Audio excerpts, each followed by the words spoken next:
Hi, guys.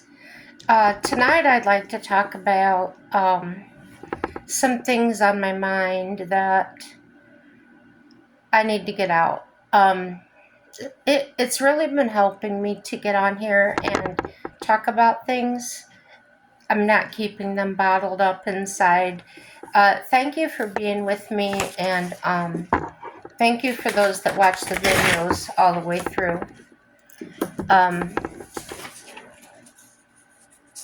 Thanks a lot. Today I went to the gym. I have a gym membership that um, it's one of the things that my Medicare program um, takes care of for me. Uh, so when I first got it, I started going a lot, and then I kind of tapered off. Um, Due to health reasons, I haven't driven since 2018, and recently, I think November, I got my driver's license again. So I've made a lot of progress and I'm excited about that. So, yes, I am going to the gym now. I'm going to continue doing that. Um, Part of it is preparing for knee replacement surgery. I'm having that in February and I'm nervous, but I'm looking forward to getting better. Um, I also deal with anxiety and uh, I do have help with that from therapy and things and medication and panic attacks that I have. With the medicine, they're a lot more gentle. I can feel the medication working. If I can describe this, you may think I'm nuts, but I'm really not. When I feel things coming up really fast and hard, emotion, it's almost like feeling a net coming over my brain and just calming it down, not letting it get to the point of rage or anything like that I used to get, and it feels terrible. It really feels awful. Um, Now, aside from that, I'm sharing that I have heart failure. I'm in heart failure, and it's the rarer type. It's the right side, and what happened was I've been misdiagnosed a lot in the past with having asthma. It presented with kind of asthma like symptoms, short of breath, tightness in the chest, um, almost feeling like you're having a heart attack sometimes. Almost like the tightness, it feels like your heart's coming into your throat, palpitations. And for years, I didn't know what that was. What I found out is that it was congenital. I was born with it. My cat's over there playing a game. And finding that out was a shock, but I have a really good cardiologist. He studied and trained in New York, and then he moved out here to North Dakota. Um, I feel really blessed to have him. So, most people that have heart failure, it is the left side of the heart that's failing. Mine is the less popular one. It's the right side. And what the right side does is it pumps the blood, the used blood, into the lungs to be full of, to refill with oxygen.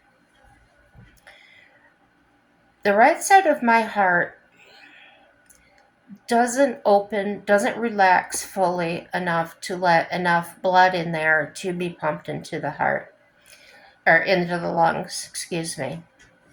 So I get winded easily. I had an episode a few years ago. I was swelling and swelling and swelling, and I didn't know what that was. I just felt awful. I felt like I couldn't breathe. Um, it was what they call dry drowning, basically. My lungs were filling up with fluid and at a rapid rate, and I wasn't able to get air in and out very effectively. It was such short, shallow breaths that I just knew I was going to die. There was no doubt about it. We called the ambulance. They came immediately. They rushed me to the hospital. They had what's called a BiPAP um, machine, similar to what a CPAP does, where it pushes air, okay? But the BiPAP actually forces air. It pulses and actually forces air into the lungs. It's kind of rough. Um, they got me to the hospital, and when I got there, they actually had a couple of pilots there. They were already planning to take me to a better hospital that could actually um, take care of that. On the way to that hospital, I coded in the ambulance, and all I remember was getting into the ambulance, got on the road, and then I saw Jesus standing in the back of the ambulance, and he asked me if I was ready to go. And I said, no, not yet. There's things I'd like to do. Then immediately after that, I was feeling knuckles in my chest really hard. And I heard the EMT on the radio to the hospital that I had coded. Okay. So when they got me to the hospital, like I said, the pilots, the medical pilots were waiting, and they immediately took me in the ambulance to the airport to put me in a jet. And they did fly me to the city where I had to go. I was kind of out of it. My husband was with me. I remember him being with me. I remember it was snowing when they transported me from the gurney to put me in the jet. I remember the jet ride. I remember it was very cramped and small inside. And then to the hospital I went. Now, the misdiagnosis came with the heart and asthma, okay? The heart is strong, but with heart failure, the walls are slowly weakened and it can't pump blood that the body needs. And it makes a difference what side is affected, okay? So basically, because I wasn't getting the pumping, it wasn't pumping the fluid out, my lungs were filling up with fluid and I couldn't breathe. I got very frustrated and angry because, um, not because they had the BiPAP on me, but there were two nurses, and the one to my left was actually helping me. The one that walked in and was standing at my feet kept treating me as I was having an asthma attack, telling me to calm down, telling me to take deep breaths. And the more she said those things, the angrier I got because I was not able to do that on my own. Um, the other nurse told her she can't do that. And I was grateful that she would speak to me because I couldn't talk with that machine on. Um,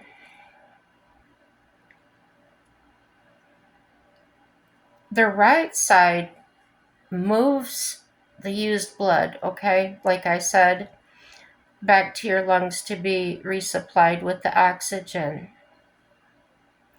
The right-sided heart failure has lost its ability to pump. It was terrifying. Meaning my heart can't fill with enough blood, and the blood backs up into the veins. So the dry drowning, the best way I can describe it is like being underwater and you can't breathe in. Okay? It's terrifying. It causes edema. As you can see, I'm large. Okay?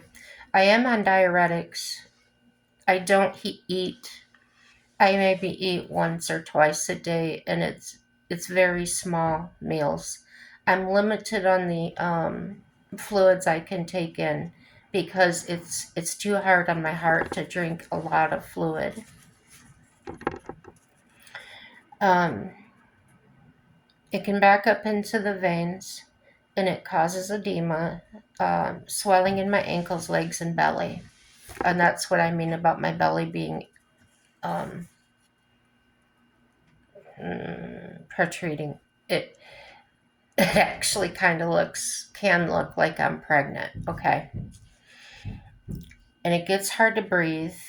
Um, my pulse will feel fast or off. Chest pain. Now, I don't get bad chest pain. It just gets to where I feel really heavy. Kind of like if you were carrying water bags over your shoulders and they're pushing on your chest, the weight is, and you can't get it off. The weight gain. Now, I lost 30 pounds really quick, and I haven't changed anything. I'm still doing everything the same. However, 20 pounds came back on for no apparent reason. I don't feel like eating. Sometimes I have to just sit down and make myself eat. And meals are delivered to me by well, I'll just tell you, it's mom's meals. It's portioned. Sometimes it'll take me an hour, hour and a half to actually finish it because I really don't want to eat, but I know I need to. My skin gets cold and sweaty. It is a really strange feeling because you're not hot, but you're sweating. I thought it was the menopause after my hysterectomy. It was HE double hockey sticks for real. I'm very tired a lot. I want to sleep. At night, I have trouble sleeping. I already have a sleep disorder. I stop breathing during my sleeping time sporadically, and I can stop breathing up to 3 minutes at a time according to my sleep studies. And when I do that, my brain automatically kicks in, breathe, and I'll wake up gasping for air and my heart's racing. So that's not helping my heart. There's no cure for heart failure.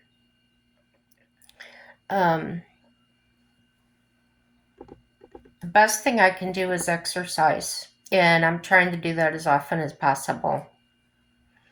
I'm pro health. I'm pro taking care of myself and doing the best I can.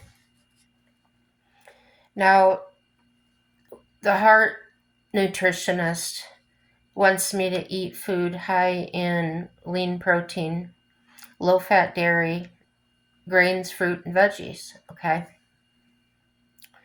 Cut the sodium, saturated fats, added sugar, and carbs, and get enough rest. And a lot of that coincides with my diabetes. I'm type 2. So the diet for both of those can coincide. However, from some psych medication that I have had to be on, which has recently I've been off of that since this happened. They damaged my kidneys, so I'm in third stage of kidney failure, which is moderate. It's just below the worst. Okay. So the diet for that is almost no protein. Protein is really hard on your kidneys, especially red meat. They advise eating chicken, pork, and fish. So there's that. So the dietary conflicts between the diabetes, heart, and the kidney failure is at the least challenging. The parts that coincide and is fine is the carbohydrates.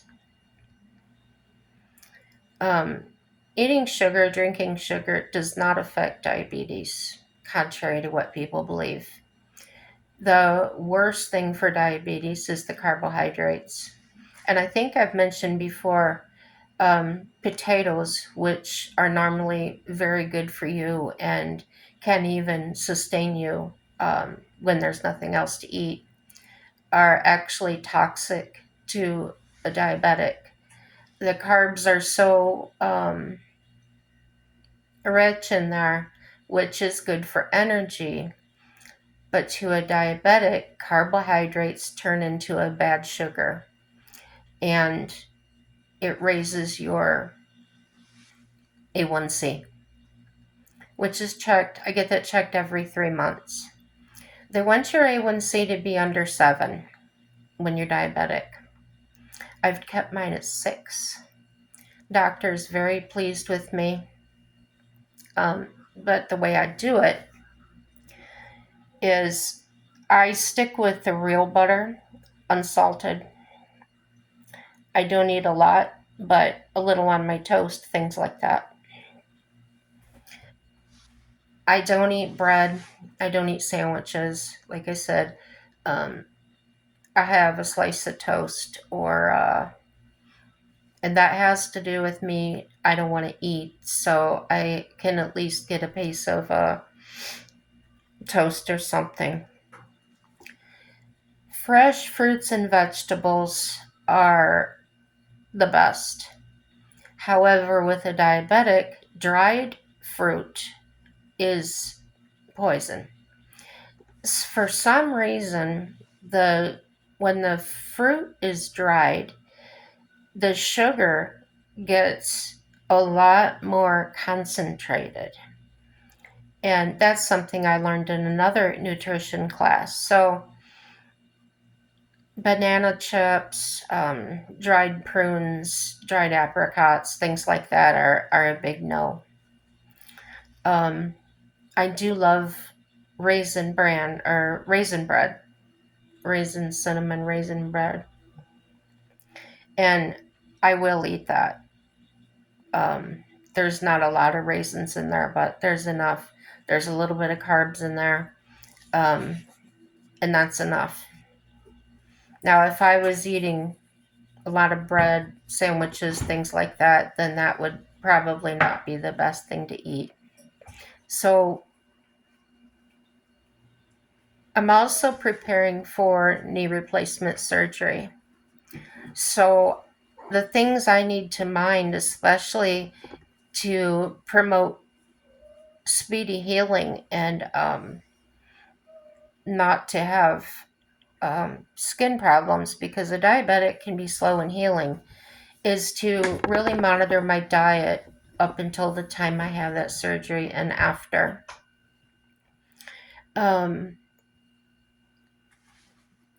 I'm nervous about it, but I already know how to eat properly and take care of myself. So I'm going to the gym. I'm strengthening the muscles and the rest of my body so that when I need to recover, when I have to go to the physical therapy, I will be able to do that much easier. And helping my heart as well. Uh, I guess that's it for talking about that. I feel better for talking about from talking about it. The anxiety level is going down gradually. Um, if anybody uh, looks at my face and they see that this side droops a little bit, I did have an anxiety stroke when I was 19. And this eye wouldn't close for about a year. I had to wear a patch on it at night to keep it from drying out. Um, I keep a positive attitude.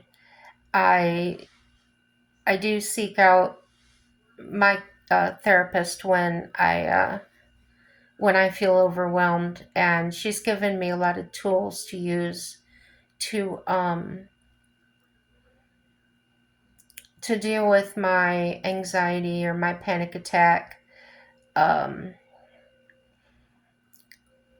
when you have this mental illness of anxiety, as you get older, it gets worse.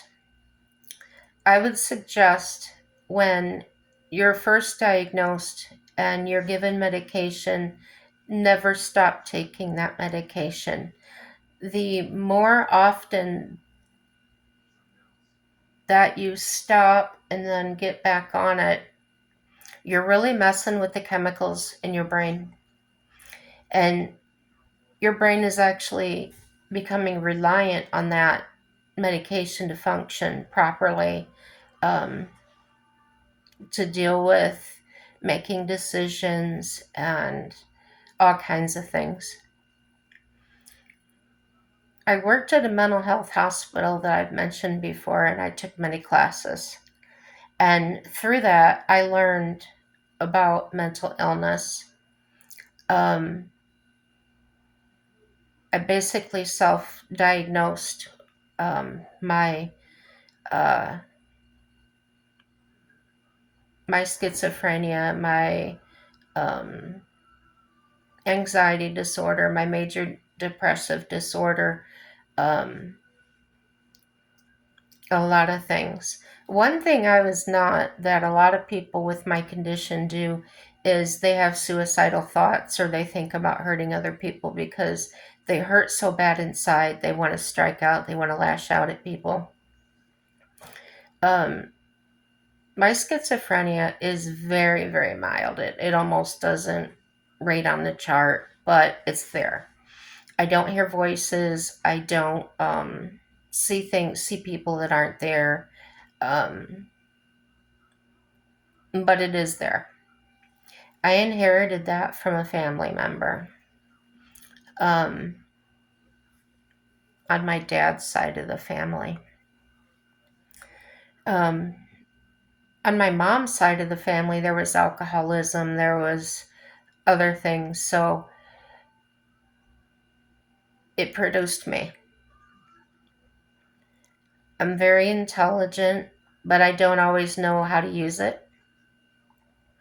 I have some comprehension problems when it comes to actual reading something and applying it, but to do it, I'm brilliant. I can figure out puzzles and things like that. Sorry, I have a dry throat. Um, I would encourage anybody, and you don't necessarily have to tell anybody about it. But if you're having thoughts of, it almost like you're losing touch with reality, and it's a really strange feeling. Um, I would have a sensation as if the room was far away, almost like, am I really here? Or is this a dream? And or feeling dizzy, or the room spinning. Just really odd sensations like that. And I knew then from the classes I had and observing people that were mentally ill that there was something truly wrong and I needed help too. It's like going to the doctor when you have a cold or when you have the flu. Except with mental illness, it's permanent. Sometimes people will get their medication and they'll start to feel normal or feel better, and they use it like they took Tylenol or a medication to feel better, like an antibiotic or something, and that's not appropriate. You've got to stay on medication for the rest of your life. Um, it can be as dangerous as heart failure or kidney failure, or um, it's it can paralyze you. Um, People can say to you, if you're feeling bad or you're sleeping all the time, they can say something's wrong with you or you're lazy. Um, and maybe you truly can't do anything about it. And when you truly can't do anything about it, please seek out what's going on. It may not be mental illness at all. It may be just a temporary thing. But if you don't go find out, you don't know. Well, when I found out, when I actually I found a Christian nurse practitioner in the psychiatric field that uh, prescribes medication. She actually did what's called genotesting. And I thought that was brilliant because I had been to mental health professionals before that just throw medication and here, try this, try this. And some of the medication made me feel worse, so much worse. And so I was hesitant. I was afraid to actually take medication. So when she did the genotesting, it's not a perfect thing. It's actually just guessing by your genes what types of medication might work best with your system. So that's what we did. And when we did that,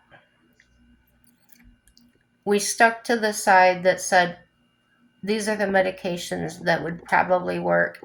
And the other list was medications that probably wouldn't work. And we did that. And there was only one medication that I had a problem with. And that was awesome. It made me feel in control. It made me feel appreciated. It didn't make me feel wrong for having something wrong with me, or less than anybody else.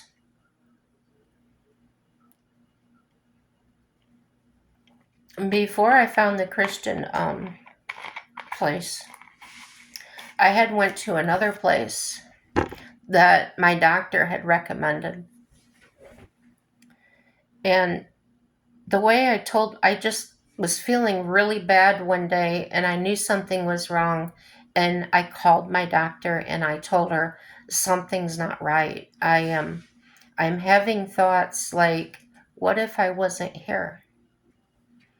And that really concerned her. And she asked me, of course, if I thought of taking my life or anything. And I said, no, I'm not thinking of harming myself whatsoever. But these are not thoughts that I should be having. And so She recommended this place, and I went there a few times. And what I found was the people that worked there were actually treating the mentally ill people um, like they had stigmas, like they were diseased, like they didn't want to talk with them or interact with them. Um, they wanted to push them through like cattle. And after seeing how it actually was at a mental health facility, I was I felt like I had an advantage to know that that kind of treatment was not going to help me. That kind of treatment would actually probably make a person worse because they treat you different. I actually had a video conference there with a doctor in Grand Forks that kept rolling her eyes at me, um, talked to me as if I was a child, and I walked out. I said, no, this isn't right. I wished I could have done more for the people that were there already, but like I said, I had my own problems to deal with at the time. So I called my doctor again and I said, please don't recommend that place to anybody. Is there anybody else that can help me? So she recommended a therapist, and her name was Jennifer as well. And I found that going and talking to her was like talking to a good friend. And she listened and she gave me feedback. It was a good interaction for me. And after speaking with her for a few weeks, she asked me if I thought I might need medication and to think about it. So I felt like everything was actually my choice. I wasn't made to feel less than or crazy or treated like, I was treated like a real person. And that really encouraged me to go try to get medication. Um, Mental health in this country, in my opinion, is is not it's not a priority in the medical field. It's throw medication at them, throw them in a home. Um, yeah, it's bad. Um, when Now that I'm on the medication, I'm consistent. I feel normal. I feel like I did when I was a child, and I know more now. Like I don't feel like a little kid, in other ways. I'm an adult and I handle my business. But the worrying, the anxiety is a whole lot less. It's not to say it's cured. It'll never be cured. I still have panic attacks. I still have anxiety. However, it's manageable. I can handle it now. And it doesn't prevent me from living my life in a normal way, in a responsible way. I used to go to do my dishes, and this whole image came up in my mind, and this true fear came up. I really believed that the faucet, the kitchen faucet, was going to electrocute me. Okay. Sometimes it was the doorknob to leave the house. It was going to electrocute me. And that was so real in my mind. I couldn't leave. I couldn't do dishes. And It's terrifying because you keep wondering, you see what's wrong, but you can't do anything about it. You can say, oh, that's not true. But because of the mental illness, because of the chemical imbalance, we can't really force ourselves to do it. I watched a video on this woman that has similar symptoms as I did. And she said she'll go a week without a shower because she absolutely cannot make herself get in the shower. And she tells herself she loves showers. And she'll tell herself, oh, it's going to feel so good. It's going to be, I'm going to feel clean and I'm going to be refreshed. And still, she cannot make herself do it. Those are the chemical imbalances. It's knowing what you need to do. It's knowing what you know that is normal, but you simply cannot do it.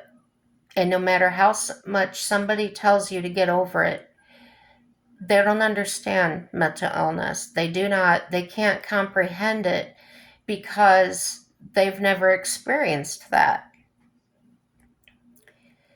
And the mind creates things that aren't true. It's not a fact. I used to be able to control it by telling myself I would make a game out of it. If I was afraid to cross a footbridge, if I was afraid to enter a place with a lot of people in it, I would make a game out of it. The way I deal with hostile people, make a game out of it. I close my eyes, I imagine them as a little child throwing a temper tantrum or something like that. And it actually makes all that anxiety disappear. One thing I absolutely cannot stand or tolerate is a lie. And probably most of you are the same way. Absolutely cannot accept somebody that is telling you a lie. For my knee replacement surgery, I needed to acquire a walker, and it must have wheels on the front. For my immediate walking after surgery, for my therapy, and everything else. The surgeon called in the order to the medical supply place a month ago. So when they got the order, they were supposed to, or I thought they were supposed to, I don't know their policy, but in my mind, they were supposed to order that walker, call me and tell me when it was there to come get it. Okay. That's my logic, but I don't work there. I don't know their policies. Okay. I went to speak to them today. Now, I speak to my insurance about once a week. I check my coverage. I check for pre-authorizations, for dental work, for glasses, anything I have a question about, and they're always happy to help me. So I had called about the knee surgery. I wanted to know what was covered. And they said, yes, absolutely, we cover a walker for your rehabilitation. So the lady today at the medical supply was telling me, well, your insurance will not cover that. You're going to have to pay for that out of your pocket. And I explained to her that's not true. I've already spoken to my insurance company. They told me to come pick it up, that they would pay for it. She says to me, that's not true.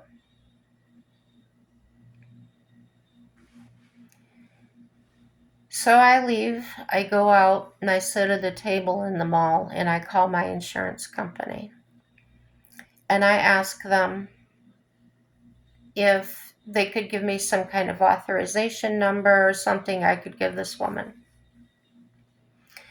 And they told me to go to the app and pull up my coverage page and show that to them. So I tried to do that. She rolled her eyes at me. She wouldn't look at my phone at the coverage and tried to dismiss me. And I got angry. And I did raise my voice. And I basically let her have it verbally. I didn't cuss at her. I told her, "You don't work for my insurance company. How dare you say whether they'll cover it or not?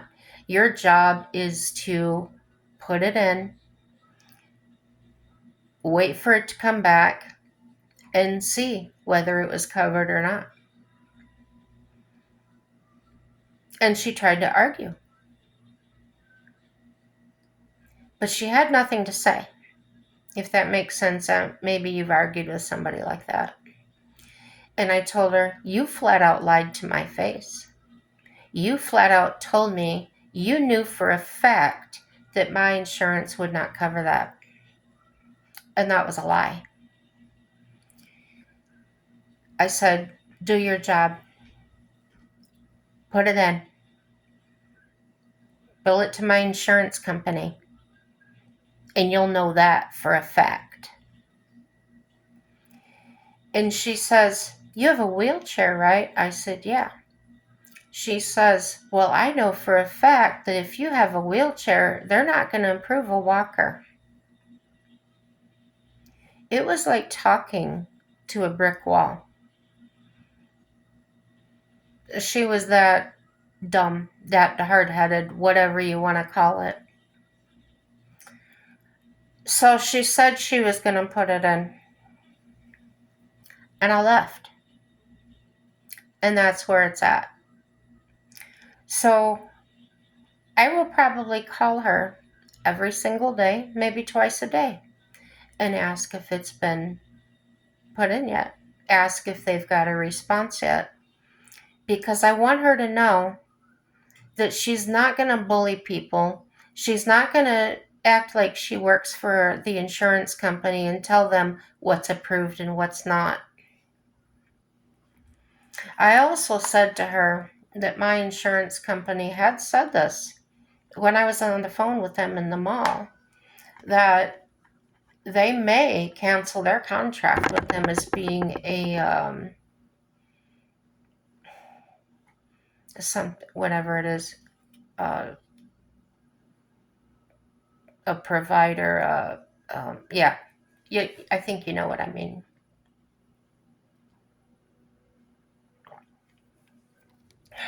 The point of telling you all that is you need to be your own advocate. My caregiver was standing there next to me, and she was basically looking at her shirt and doing these things. Okay. And I asked her as we were walking out, I said, "Oh my gosh, did I embarrass you?" And she said, "No, not at all." So she's very encouraging. We even talked today at the gym about making some really good YouTube videos to put on here, and some fun that we have. And when I started making videos, I thought of her because we do have a lot of fun together. We joke and we're just funny. So I'll leave it on that positive note. And remember to be your own advocate. And if you're shy, if you have trouble, find somebody that will speak up for you, that will get to the point of things, and will research, um, get down to the nitty gritty, so to speak, of your coverages and even your insurance company. I did have a problem with a bill at the clinic that I go to, and my insurance company actually got a hold of them, and we had a three-way call, and that got all straightened out. Amazing insurance company I have, UHC. So be blessed, pray. Um, don't let people intimidate you like this. You don't always have to yell at them like I did. But just keep repeating. Be the squeaky wheel. The squeaky wheel always gets the grease. Like, subscribe, comment, share these videos, get it out there. The channel's only going to get better. I do vent once in a while, and thank you for bearing with me. Yeah, have a happy day, and hope to talk to you tomorrow. Bye-bye.